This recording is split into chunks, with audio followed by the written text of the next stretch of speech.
بسم اللہ الرحمن الرحیم۔ علامہ اقبال رحمۃ اللہ علیہ کو افغان قوم کے ساتھ ایک خاص محبت تھی، اور اس محبت کو اس انداز میں ظاہر کیا گیا کہ علامہ اقبال رحمۃ اللہ علیہ کی وفات پر ان کی قبر پر جو کتبہ لگا ہے، آج بھی لاہور میں وہ افغانستان سے بھجوایا گیا تھا۔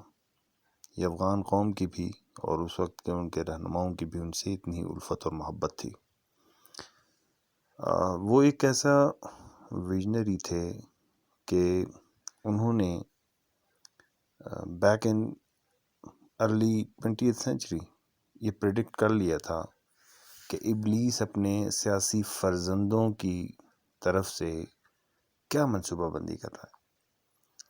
اب یہ جو ان کا شعر ہے کہ افغانیوں کی غیرت دین کا ہے یہ علاج، ملا کو ان کے کوہ دمن سے نکال دو۔ اور آج کی سچویشن کو آپ دیکھ لیں، پچھلے 20 سال سے امریکہ اور اس کے حواری وہ اس کاوش میں تھے کہ ملا کو کوہ دمن سے نکالا جائے، جس میں وہ ناکام ہو گئے۔ اور یہ یقیناً ابلیس کے سیاسی فرزندوں کی اپنے مشر یعنی اپنے چیف ابلیس کی طرف سے ہدایات کے مطابق تھا کہ افغانیوں سے ملا نکلے گا تو ان کی غیرت دین کا خاتمہ ہوگا۔ دوسرا اس بات سے اندازہ لگایا جا سکتا ہے جب وہ کہتے ہیں افغان باقی کوہسار باقی، الملک للہ الحکم للہ۔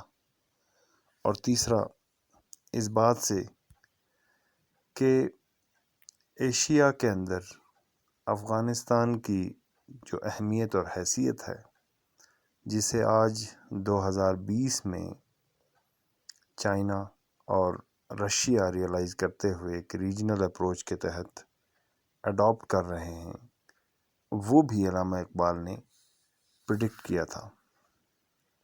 رحمۃ اللہ علیہ فرماتے ہیں آسیہ یک پیکر آب و گلست، یعنی ایشیا ایک باڈی ہے پانی اور مٹی کی، ملت افغان دراں پیکر دل است، اور اس باڈی میں افغانی ملت افغانی قوم کی حیثیت ایک دل کی طرح ہے۔ از فساد او فساد آسیہ، اس کی فساد سے ایشیا میں فساد ہوگا۔ در کشاد او کشاد آسیہ، اس کی ترقی اور ترویج اور امن سے ایشیا میں امن اور ترقی اور ترویج آئے گی۔ اس بات سے کلیئرلی یہ واضح ہے